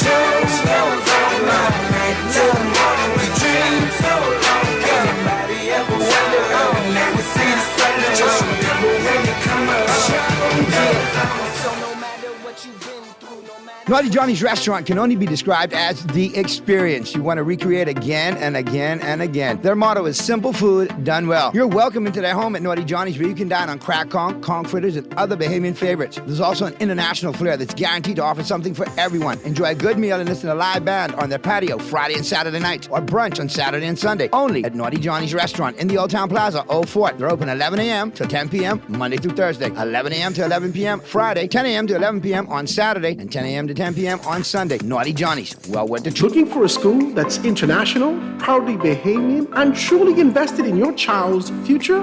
Bring the kids and join us at the St. Andrews International School Open House on Saturday, January 17th at 11 a.m. Meet our passionate teachers, tour our campus, and experience a vibrant, welcoming community where students are supported, challenged, and inspired to lead with confidence. Come see the St. Andrews difference for yourself. Visit standrewsbahamas.com or call 677-7800. St. Andrews International School, ethics and excellence. Crunch boring lunches and enjoy real food at a real good price with KFC's value deals. For $5.95, you can get a famous bowl and drink or a one-piece chicken box. For max value, grab a value box. That's a piece of our iconic chicken, nuggets, cheesy mashed potato, a buttery biscuit, fries, a dessert biscuit, and soda, all for just $9.95.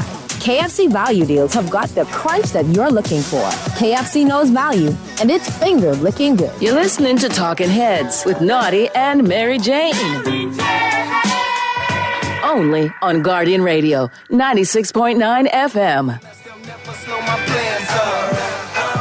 The show goes on all night till the morning. We dream so long. Anybody ever wonder when they would see the sun? Just remember when you come up. The show goes on all right, already. The show goes on all night till the morning. We dream so long. Anybody ever wonder when they would see the sun? Just remember when you come up. The show goes on. One in the air for the people ain't here. 2 in the air for the father that's there. 3 in the air for the kids in the ghetto. 4 for the kids that don't want to be there. None for the trying to hold him back. 5 in the air for the teachers not scared to tell those kids that's living in the ghetto that the holding back that the world is theirs. Yeah, the world is yours. I was once that little boy, terrified of the world. Now I'm on a world tour. I will give up everything, even start a world war for these ghetto girls and boys. I'm rapping around the world for Africa to New York, Haiti then I detour, Oakland out to Oakland, Gaza Strip to Detroit. Say hip hop only destroy. Tell them look at me, boy. I hope your son don't have a and never be a D-boy.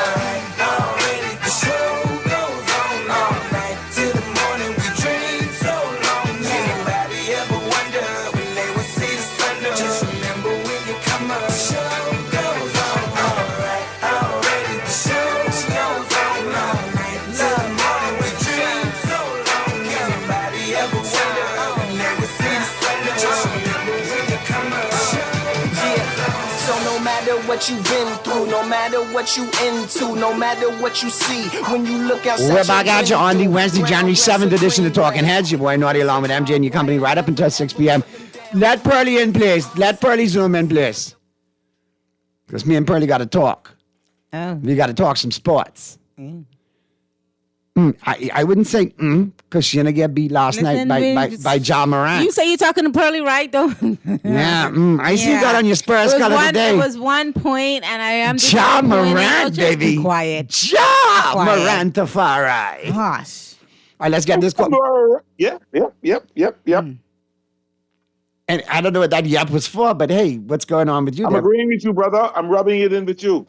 Oh, yeah. See how this thing See go? how we go? See how it See go? how Pearly go? You gotta get used All to the this. time I helping dodge them, dodging bullets and dolphin bullets you said in Pearly way. But yeah, okay, Pearly, go ahead. All right, Rub the salt in. That got nothing to do with Apparently that not. got nothing to do with my love for you, sis. Nothing to do with my love for you, sis. All right. This basketball. You enjoyed that last night too? Did you basketball. enjoy watching the Spurs lose last night? Because I know you're all Laker fans. Y'all To be love honest to with see you, us lose. I did not watch the Spurs lose. I watched okay. the Lakers win. I watched the Lakers win. Okay, then. Why I'm upset about it is I picked the Spurs to win by 2. That was my pick of the day. And It they was so came- close. And they hit me in the head. 1 with it. point. 1 point. But listen, Pearly, I want to share some good news with you, man. And Mr. Producer, me and MJ got a little surprise for y'all. I got to shout out my boy V Mac. He sent me a notice today and said, let's celebrate our Radio Talk Show of the Year nominees for the Elevation Awards 2026 and the 7th Annual Elevation Awards Radio Talk Show of the Year, Morning Blend with Dwight Strawn, 96.9 FM. Yay! Off the Record with Zhivago Lang, 96.9 FM. Yay! Talking Heads with Naughty, MJ, and Pearly, 96.9 FM. The Pearly. Super! And our Guardian Radio AM with Nuri. Listen to you. I ain't call them other competition name who've been nominated. back. Them other 3 in the category, I ain't call their name. But Yay. we have been nominated, so obviously we'll tell people how to vote when that becomes possible. But I just want to tip my hat to that Elevation Awards for recognizing, all the hard-working colleagues we have here at Guardian Radio, not just MJ and you and Mr. Producer and Talking Heads, the talk show that other talk shows listen to. But, we got our colleagues, Dwight that does a great job, Zhivago does a great job, Aaron and CA do a great job as well. So glad to see them all recognized. Everybody. And Anku and them holding it down in their own right as well. So And glad Garth and his, everybody here does a really good job, I think. And So with that being kudos. said, when it's time to vote, I Garth can and tell you how to Gabby vote because I need more hardware from the Elevation Listen Awards. to you. I like Tingsy, I like trophies, I like hardware. Very Tingsy. Let's go to the phone lines. Talking Heads. Yeah, Naughty MJ, Pearly, what's going on? What's going on, my friend? Hey, brother? hey, What's Naughty, happening, I bro? hear you say last night you get the popcorn with you and MJ to watch the John Morant, but you can need more than that tonight. You going back on that Jack Daniels when they beat up on the Lakers tonight. Oh, Miranda? Oh, really? No, when Yankees them beat up on the Lakers tonight. Spurs playing the Lakers tonight? Yes, you can need more than popcorn. You going back on that Jack Daniels tonight. Now I see why MJ. I ain't saying nothing. Dunk on yours. Now I see why I'm MJ not got on. saying anything. I'm just waiting. I'm waiting. I missed out on that muff because I was too busy watching the Cowboys hunt for a defensive coordinator. Oh, Petty Coach FIA? Boy, I tell you. Hey, Lara gone, Pete Carroll gone. I wait near McDonald's gone. But you see how VJ played out tonight in that game, though, the last game, though, MJ. VJ outstanding. He's Mr. Clutch for the week. He's so good. But Maxey jack up, though. They mess up, though. Yeah, they lose by 1 point against the Nuggets. Yeah. But that's all right, though. You look at that squad, they're a very talented young squad, man. Yeah. But Maxey, and that even had to go in overtime, man. In regulation, he jack up, and then he mess up in overtime. I know he didn't give VJ the ball and let him take the last shot. He's Mr. Clutch. That was on Monday night. They had last night off. They play again tonight. But when you look at VJ... They got the visits tonight. Well, they should win that game. The first Hurricane for 2026 already named. It's named Miami. No. It's named Cristobal. Yeah, and they're having a hurricane warning in Arizona tomorrow night. A Category 5 hurricane supposed to touch down in the State Farm Stadium, 7:30. Well, listen, I want see all of this trip and all of this run has been exercising demons. We lost to a Texas A&M team in a Cotton Bowl one time. It was embarrassing. Then we had to exercise that demon, so we did. Then we had the Ohio State demons we had to exercise. Yes, and we did. And now we're going to go back to Arizona where we have to exercise demons, where Vinny Testaverde took an undefeated Jimmy Johnson Miami Hurricane team to the Fiesta Bowl in Tempe, Arizona, and lost to stinking sissified Penn State. Right. So we have to exercise the Arizona demons, and Ole Miss is going to be the sacrificial lamb for us to exercise those demons in order to go where? Hard Rock Stadium and play for the national championship in our own darn backyard. And if there's only one team out of the state of Florida with the moxie to do it, it is those Hurricanes. The Howard Schnellenberger, to Jimmy Johnson, to Erickson, to Corker, to Butch Davis, to where we are today. The legacy continues, and Miami's going to get it done. And the beautiful thing about it is none of the coaches from Ole Miss who was with Kiffin can now coach because they signed letters to go with Kiffin to LSU. No. LSU loaned them the defensive. Yeah, 2 out of 6. They gave them 2 out of 6, and out of 4 they say bring you behind. Wow. Yeah. Wow. Right. And those are impactful coaches, Pearlie, and Cristobal need to get them ready. They need to jump on Ole Miss early, jump on them early, punch them in the mouth, and we'll see you in Hard Rock Stadium. All right. Tell Starkboy to welcome to the Lewis's launch. Listen to me. Y'all don't poke that bear. Because on Sunday morning, that was he painful. old enough to come in the Losers Lounge now. Yeah, I'll have one good one. Tell him they got fellas them like Little from Minnesota kicking a 6-7 yarder, and he kick a guy and I know, right? 4-4. Ooh, that was painful. Wow. That was painful to watch. I want to let you know, Stud Boy now says wherever Lamar Jackson goes, that's where he going. He got his wrist at Harbaugh, got fired. But I gotta ease up on Stud Boy, man. That was a rough day for Stud Boy. He had to take it from me and Pearlie off of UM and Ohio State. For me, I had them niggas pinned right down, but the 2 count was gone before the 3rd count go there. I had them dead, man. Man, that kick missed. Listen. They bounce back on me, boy. I tell you. I had some steal your homeboys. Your steal your homeboys. I wanted to rub it in. But don't worry, we can get him this week. You get it right back. Houston will beat Pittsburgh. Houston will beat Pittsburgh. Watch that. Good stuff, Muff. But Muff, before you go, don't give up on McDaniels being fired. The Dolphins just got to hire their general manager first, and then the general manager do an assessment and decide whether he want to keep him or not. So don't give up yet. Don't give up yet. Did you see any quarterbacks that we could get? Do you think we could get Carson back? Anyway, I wouldn't want it. Why would I want it? For 6 years, man. He's been sick for 6 years. When he coming out? Don't worry about Carson back. You know what I would do? You know what I would do? And you may be surprised I can say this. I would ride with US next year and probably finish in the top 3 and then go after Arch Manning. Yes, I had second thoughts about him, but that brother looked good the last 3 games he played, particularly in the bowl game he played. So it looked like him staying in college has been a good thing for him. And him another year in college, he could be ready. So that's what I would look for. But don't count on Arch, though. He might pull an Eli. He ain't going to no Miami. He might pull an Eli. You know his granddaddy is. And his uncle. He don't go where he don't want to go. Everybody wants to be. Good stuff, Muff. We get someone good. Anyone who we get, I guess hope we get someone good. All right. Yeah, man, Muff. Appreciate you. Good stuff as always. Let's get this last call in. Talking Heads. Hey, Naughty, what's going on, buddy? Hey, what's happening? I just want to congratulate any of you guys that have been nominated for awards and what y'all do, in keeping the narrative and the society going on issues. And you and your wife, MJ, phenomenal example. Really, you're the guy. You're that guy. He's that guy. He's that guy. Thank you, my brother. Thank you, my brher. And we appreciate it. What I wanted to speak to was BJ right quick, bro. I don't know what it is about him. He's special. But yes, there's something infectious. You know he's remind me of? He's remind me of. If you can hit the same moment I want. I can hit you the same moment. I can hit you as he reminds me of a very young Kobe Bryant in year 2 when he started to come off the bench and get minutes. And he reminds me of Kobe Bryant in year 3 because they didn't afford Kobe the opportunity to play right out of the gate. But he reminds me of that Mamba mentality going to the rim, that fearlessness. And he plays both ends of the court. So he reminds me of that early year, like mid-year MJ, where No. people Listen, use my boy. Mad love in a non-Diddy kind of way. In terms of marketability, Naughty, this dude is bringing it by. Now, marketability is bringing it. Marketability-wise? This dude is bringing it, and he got the athletics to back it up.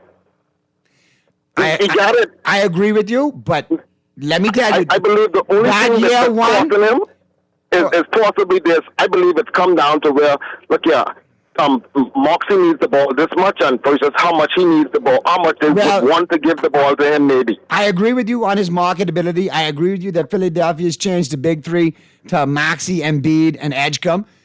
Paul George is not a non-factor in that. But I will tell you this. That first year of Michael Jeffrey Jordan in the NBA, that was magical. And no pun intended, tying into magic, it was special. And I'm not taking anything away from VJ.